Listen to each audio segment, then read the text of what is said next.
Oh, hell yeah, we are recording. Taking a sip of my kombucha. Taking a sip of my kombucha. Whiskey, go lay down. Go lay down.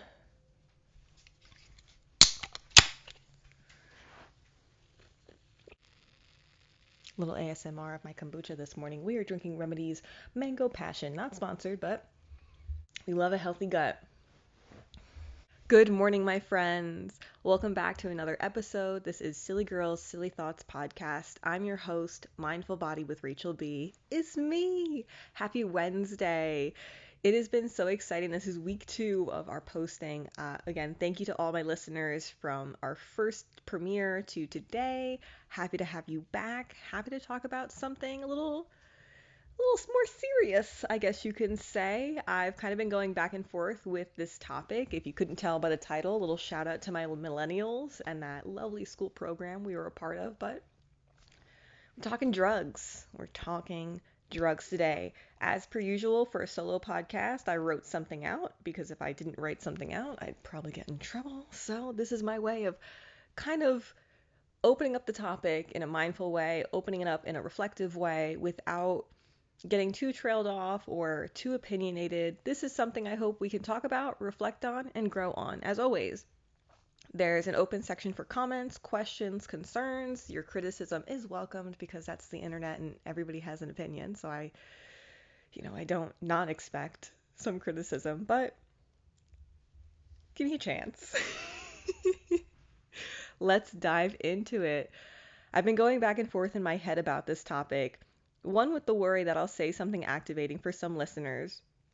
With mindfulness, I hope to allow for a space for reflection and even building on some tools that we can grow from. The topic of drugs and your balance, or really your boundaries with it, in my silly thought, is something we all have to reflect on at one point or another. Referring to the drugs towards the general public, I think of the top 4. 2 stimulants, 2 depressants. You have your caffeine, your nicotine, your alcohol, and now cannabis. End of the day, these are all recreational drugs, I guess you can say, but again, in my silly thought, we all push it to a certain limit, and maybe even beyond that limit.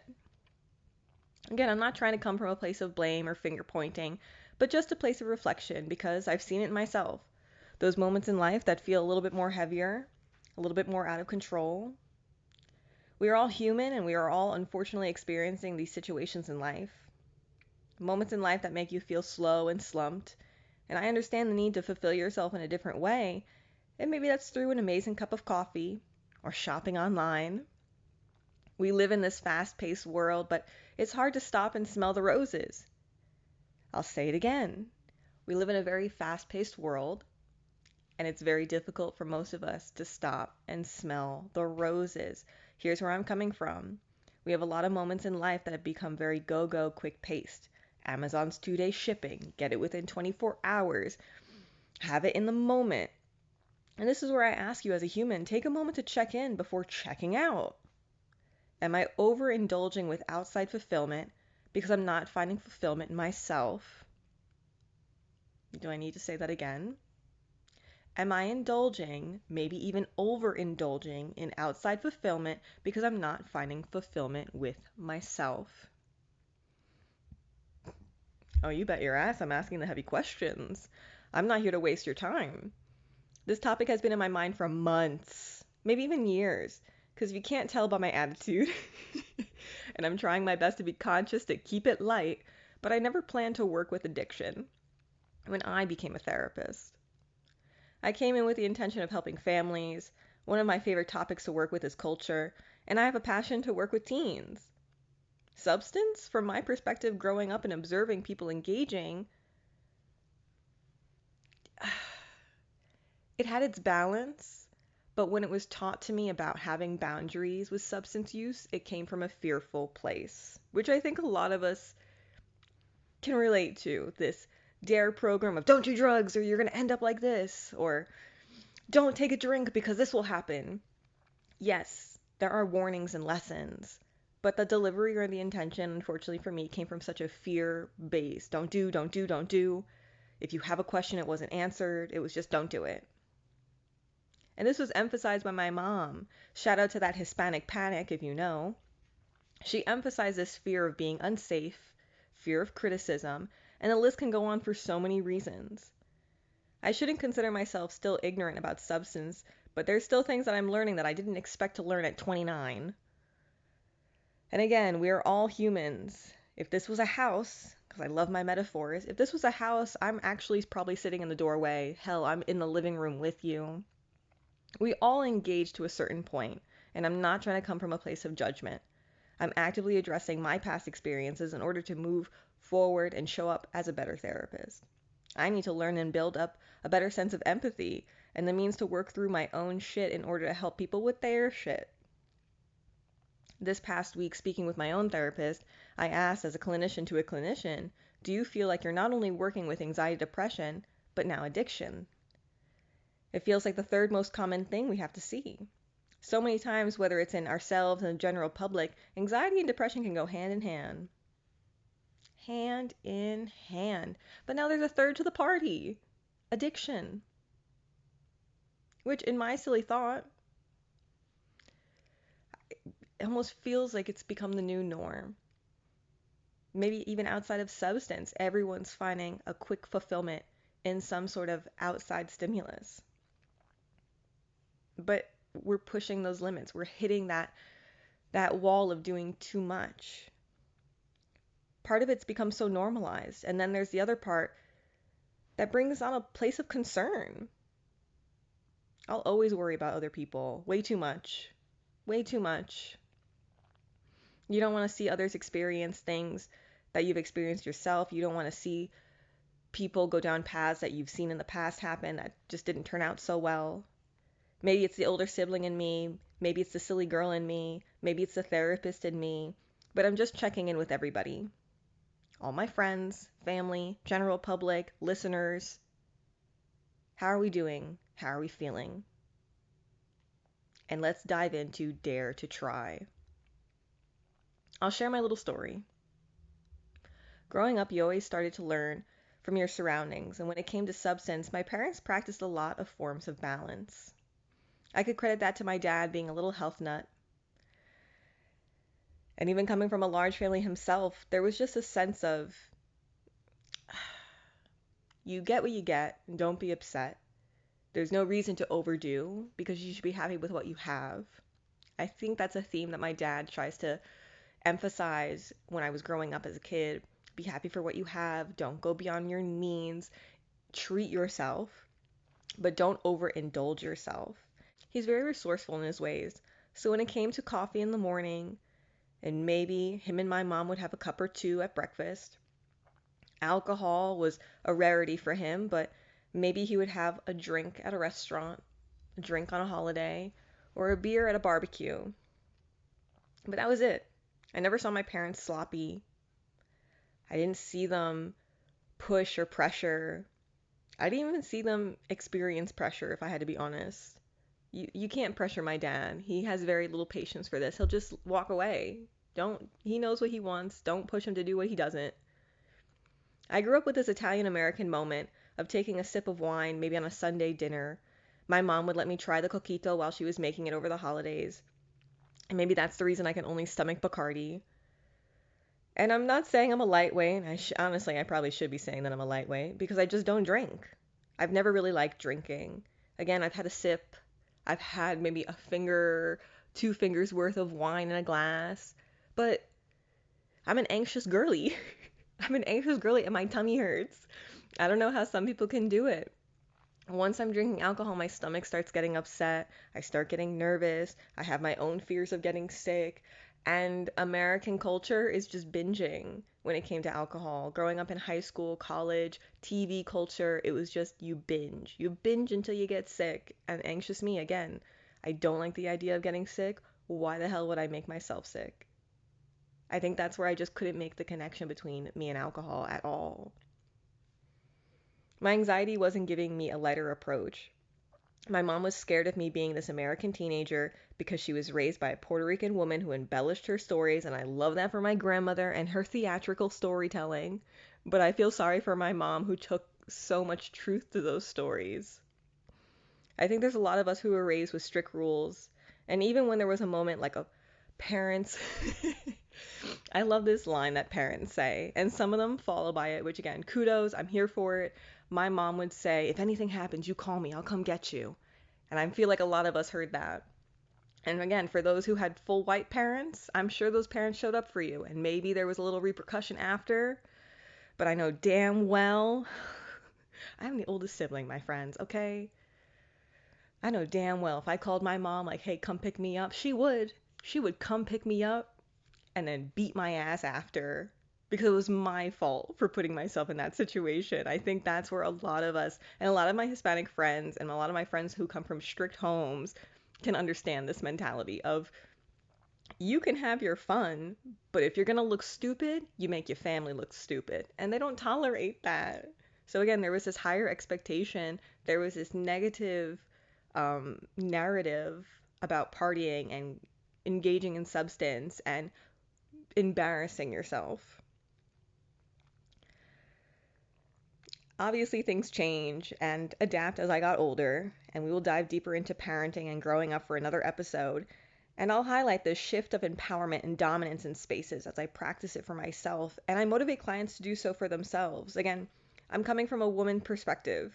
I think a lot of other women and other minority groups have heard this sense of like, look out for yourself, unfortunately, because things happen. Because things unfortunately happen.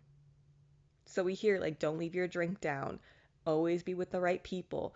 I grew up with a lesson of like, go out with your girlfriends, but make sure you have one guy with you, even if he's gay. And I'm like, what are we preparing for? I thought we were going out for fun. Now I have to prepare myself for something not fun to happen at a fun time. I still have this anxious voice in my head, whether it's my own or maybe it's a mix of so many, but silly thought. Are you checking in before and during these experiences? Because you're allowed to have fun. Everyone should have fun. No one should take away your fun. But me being me, my silly thought, my anxious experiences, am I at the right place to be doing this? Am I with the right crowd or person to be doing this?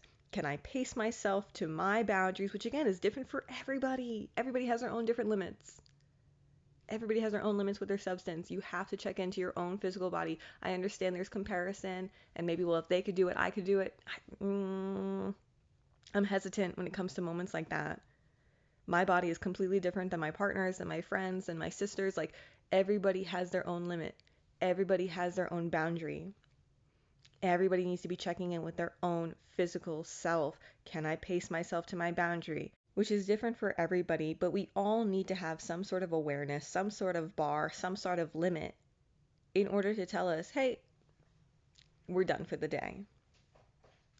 Again, I don't want this to come from a place of blame, but accountability. We're growing up, and this isn't cute anymore. I understand pushing the boundaries, unfortunately, when we're, and I'll say it with love, young and dumb. When you're a young and dumb teenager, you're still learning, you're still getting excited, you're still intrigued, you're still curious. But as we start to grow up, there are certain situations, I know my silly thought, my silly opinion, where you have to grow out of certain habits. And again, I say this with love, but when and why did we lose our spark for adventure, for thrill, for the experience, not the quick fix? Not this bland existing, not this, oh, I'm an adult now, so I'm just me. Got nothing exciting going on, got nothing exciting to do, so I guess I'll just engage in substance. I'm sorry. Are you okay? I don't know why people keep like I understand, yes. And again, another episode, another time. Do you gain some sort of sadness as you get older? Yes. Stressors of responsibility, stressors of growing up, stressors of social pressure. But then why are you letting go of the sense of excitement and spark that you had as a kid? How do we go back to these things? I'm all here for loafing and having a lazy day, but what are you doing for yourself? How are you finding ways to be comfortable with your uncomfortable feeling? And that's not with engaging in substance. My sister and I have been talking about sharing our small hobbies and ways of finding community spaces. We were never athletes as kids, but I'm a rock climber. She's on a derby team. We both enjoy cooking. I'm gardening alongside many of my friends and families. Check out my garden for updates on TikTok. Mindful Body with Rachel B. And don't get me wrong, you can embrace substance and spaces again, talking about the four towards the general public, but it's still within boundaries. Have a coffee, have a drink, enjoy a spicy salad and color, who cares? Among friends, and again, in safe spaces, whether someone's the DD, someone's hosting and has snacks and waters around. I didn't find comfort in substance until I was 27, and I didn't even start until I was 25. I know I sound like such a little loser. I never really felt comfortable, and I should have spoke up more when I felt pressured. But hey, because I don't drink alcohol, I was left out of a lot of things, and I can understand that isolation. Nobody talks about that. Nobody talks about the part where if you don't engage in certain substance, how you're isolated from the group. You're isolated from the party, you're isolated from the outing, you're isolated from that situation. And I've seen it on both sides. Moments where I was not included because I just don't drink alcohol, and moments where others didn't feel included because I made an assumption.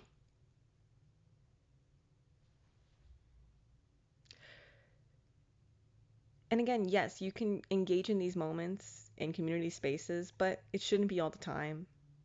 Where's that balance? Where are those moments where you could be with just your friends and do an outing? Where's the moment where, yeah, you can grab a quick coffee, but then do an activity following up?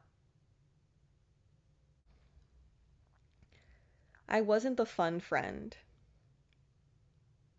I was the late night friend. I was uptight. It sucked. But how could I not be uptight when I was the person that everyone called when they got sloppy and nobody else cared? And if you didn't say anything and you observed people being sloppy and you just walked away from them, you're also part of the problem. I'm talking high school, I'm talking college, I'm talking late college. I wasn't the person who got invited. I was the person who you called to come pick you up. Because I was the only person that felt safe for so many other people. But then I still got so frustrated where I said, but you didn't feel safe initially, so why did you engage? Are we pressured? Is this normalized? Is this expected now? It's expected to lose control. It's expected to forget your boundaries. It's normalized to not listen to your gut and just to go with everyone's notion when half the time nobody else is really listening to their gut either. You have to listen to your own boundaries. You have to be looking out for yourself and your friends. And if your friends aren't looking out for you, they're not your friends. Why are we allowing each other to look foolish? That's not friendship. That's not loyalty. That's not caring about one another. That's not even East Coast. Come on. I like to jokingly say how the East Coast is like, I don't know, there's a different vibe here on the East Coast. And maybe it's because there's such a strong cultural influence, we'll say. There's still the sense of like fruit salad on the East Coast. But that community feature that people have carried into this country, this we're in this together, we'll look out for one another, even if it's just you associated to your certain group. I don't know where we lost that and this very individual mindset of it's just me. I don't care about anybody else around me. Okay, be selfish to a certain level. Be selfish to a certain level, but you know damn well if I'm inviting my friends over to my home, I am responsible for all my friends and their safety. And I want to make sure they got home safe. And again, maybe that's the older sibling in me. Maybe it's because of the things I've seen and experienced in this lifetime. But everybody needs to grow the hell up and stop the balance between focusing about yourself and looking out for each other. How do you expect to maintain those friendships and relationships? If you're not checking in with your friends or your family, who's looking out for you? We can't always be looking out for ourselves when we fall too deep. If you don't feel comfortable talking with friends or family, please find someone. There's always something to fall back on. And again, we are human. It's tough sometimes to be human. Whatever's going on, you're not alone. I know how cheesy that sounds. But no animal is truly alone. We find our balance between solitude and community. Summer is right around the corner. It's time to go back outside. It's time to lean into some silly hobbies and silly routines. And I mean that in a balanced place. Coffee in the morning, nicotine at lunch, wine with dinner, garden before bed. I think that's an appropriate compromise for the American lifestyle since this has become the norm. If I have to accept it, I think that is the normal, again, silly thought, normal schedule for substance. Let's not forget, majority of this country is on psych medication. I gotta take a sip before I jump into that. Hold on.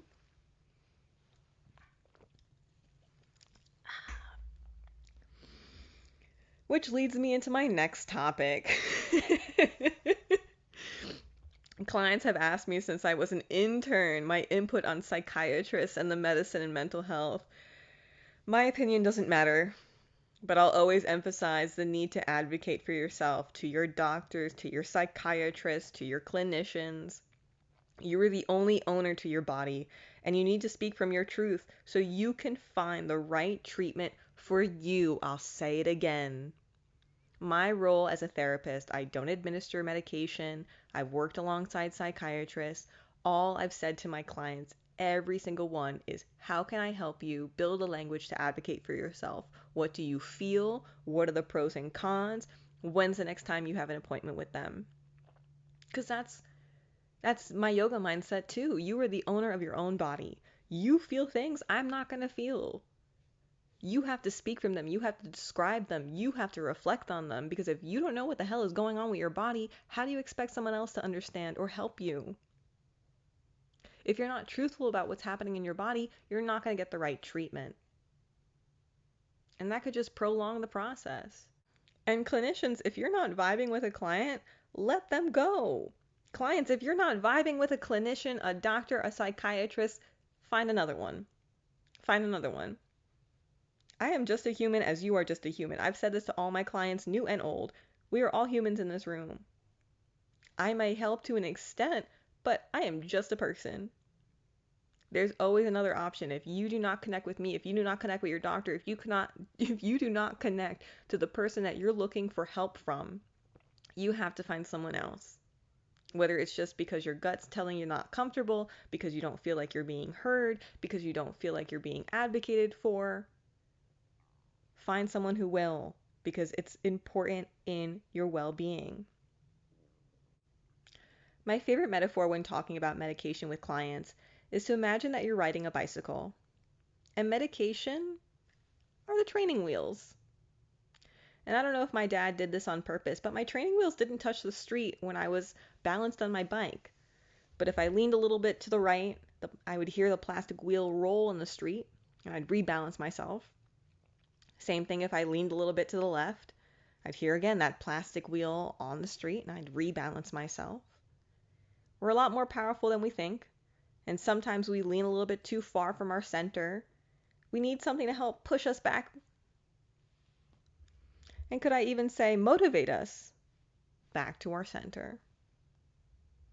Everything needs balance, and we exist in that gray area. Again, maybe some lean a little bit more to one side than the other, and it changes, but we all have to have balance. Silly thought. It's alarming to see how easy it is to medicate people, especially men in mental health, and how normalized it's become. Even as I work alongside psychiatrists, we work as a team. It's how can we find coping skills that work with medication? How can our medication help us to be balanced in order to learn those coping skills? It goes hand in hand. Hand in hand.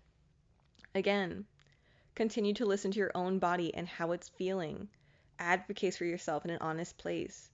Don't think because I'm a therapist and they're a doctor that we know everything. We are just humans who only know how we feel in our own bodies. We help you based on what you share. It's been decades, and yes, there's still changes happening in mental health, but we're still going to be stigmatizing so many groups of people. Talk therapy or holistic styles of therapy aren't always met with a chance or an open mind. I've lost count with how many excited and angry clients I've had ask me what new medication I was giving them. And when I tell them breath work and talking about your feelings, there's always an opposite reaction from both sides. While medication isn't going away and, again, consistently adapting, if you really listen to TV commercials, I feel like it's always about medication. It's always about what's new and up and coming, what's going to help you with your sad, what's going to help you with your angry, what's going to help you with your anxiety. There's always something being advertised on TV, but no one's ever balancing it out with healthy habits. I have all streaming services, and the few commercials I get, I feel like is always about medication, but never, hey, you want to drink some more water? Hey, you want to take a mindful walk around a park? Hey, are you checking in with your friends and family? It's, oh, you're being stressed out? There's this new drug. Okay, what else? What else is there? Because if medication is your training wheels, who's pedaling the bike? Who's holding on to the handles? Who's making the two bigger wheels move? Who is powering that bicycle? You. You are, my friends. In my personal life, it was so normal to share what medications you were on, but please stop sharing your medication. What the hell are you doing? Personally, in my personal life, I've had people pressure me to take their anxiety medications. I've had people tell me how they're dependent on depressants after a previous friend or parent shared theirs. And the ADHD medication, oh my God. Where the hell are the boundaries?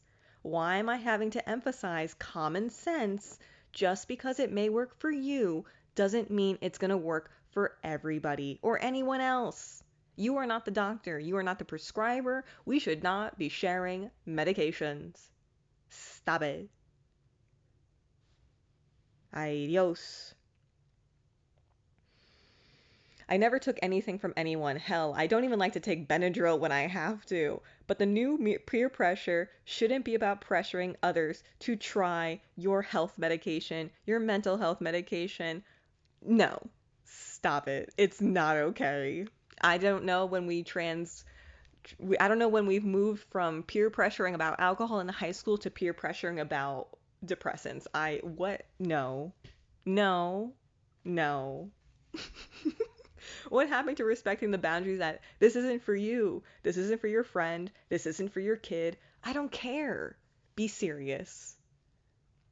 Again, American culture, we've normalized spaces for these medications or substance because medical cannabis, that's the joke on TV for most of my life. I thought we finally took Xanax seriously after that documentary came out. But you would still see on TV growing up, oh, you're nervous, pop a Xanax, take a Valium, get high, take a drink, calm the hell out. These are just normal things in pop culture. These are normal things that are influencing this ideology of, well, everybody's doing it, so we should all do it together. Am I ignorant? Did I miss a part that we were apparently all doing this together? Because I'm not.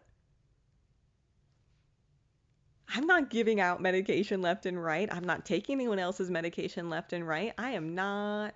No. Hell, I even challenge my own doctor at this point. I'm like, are you sure you want to give that to me? Listen to your gut. What happened? Everything's so available, everything's flavored, everything's gummies. We've made an adult crisis relief tool into the new adult candy. And I can't stand it. I've obviously pulled away from people like this and challenged the people I want to keep in my circle. But again, I ask, where is your balance for yourself? Where are your boundaries to protect your well-being and those around you? I'm not trying to walk through life dazed and confused. That's not living at all. I know some of us are just trying to exist because life is a lot. Then what's in your control to change it? Versus you trying to change things that are outside of your control or control things that are outside of your control. I always remember that little TikTok person. Oh, she made such a good bit. She's like, I did it again. I did it again. I'm focusing on the things that are outside of my control. It did it to me. I'm stressing myself out. I feel that. I feel that to my soul. I feel that 100%. I understand that we're doing so much to try and keep things the same, but life is changing sometimes. I understand the need for certain coping tools and the need for certain medications, but that's your need. Please don't be sharing your needs with everybody else. Please understand the boundaries to our own emotions, to your friends' emotions, to your family's emotions.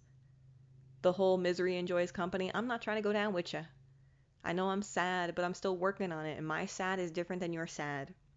You do what makes you feel comfortable. You do it within your boundaries. Please respect mine. I'm not trying to barely exist every day. I have things to do. Responsibilities that I choose, maintaining my home, taking care of my partner and my animals, taking care of myself. And how can you do that when you're rotting? How can you do that when you're rotting? Where is your inner power to say, hey, I'm feeling okay to try today, or the medication's helping me feel less 2 out of 10 and more 7 out of 10 motivated to push myself towards that task for the day?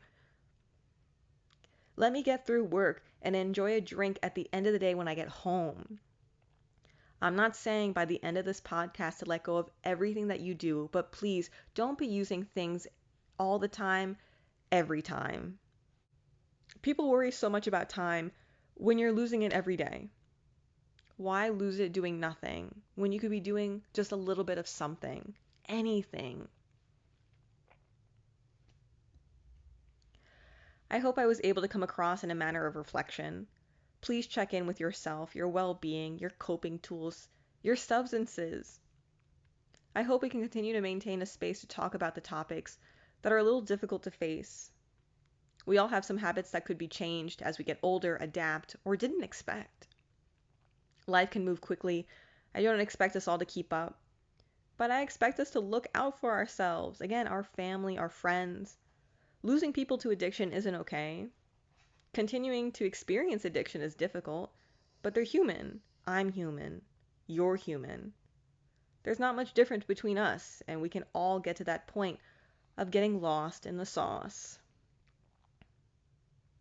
I hope you can allow me or anyone you feel comfortable with to extend a hand and check in.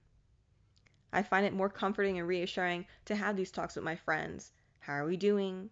How are we feeling? If we're indulging a little bit more than usual for whatever reason. The conversations I have with my friends, it's not coming from these places of judgment. And I know naturally my tone, my experiences, my protective attitude can come off so aggressive. Like, what do you mean you're not okay? How could you be with those people? And I'm working on it. Because I don't want to be another person that comes off judgmental. I don't want to be another person that you don't feel safe enough to talk to. Because I don't want you to give up your own safety. I almost find it comforting when my friends all normalize the stressors that happen in life and how we can engage in a substance together without it being too much, without it being controlling, without it being the priority. My relationship with my friends is about quality time, good food, good talks, and substance is a background character. End of the day, we all want to feel comfortable. And maybe that doesn't mean being super happy or super sad, but comfortable. It's a balance. It's if you have effort to try something different. I dare you. As we bring this episode to a close, again, taking a moment to reflect on your balance, your needs, your comfortability. What are we doing to care for yourself? What are you doing to balance your substance? How are you managing your stress? How are you coping with the things that are happening around you? And if you're feeling a little bit, if you're feeling like you're rotting more than living, what are you doing to change that? How are you prioritizing your self-care, prioritizing another outlet for your stress, or even just checking in with your community? End of the day, we're human. End of the day, we're doing human things. We're challenging old mindsets. We're growing into different attitudes. We're trying our best. Bringing this to a close, I dare you to try something new this week. I dare you to embrace a different outlet, to explore a different hobby, to take a chance on an interest. Again, summer is practically around the corner. The good weather is here. We are outside. We're doing things. We're engaging with people. Let substance be the back burner. Don't let it be the priority of every engagement, every friendship, every outing, every adventure. Take a moment to smell those roses. Take a moment to slow down. Take a moment to use your time in a different way. Find your balance. Set your boundaries, listen to your body, and please take care of it. I dare you to. This is Silly Girl, Silly Thoughts. I'm your host, Mindful Body with Rachel B. Wishing you all a great rest of the day. I'll see you next Wednesday.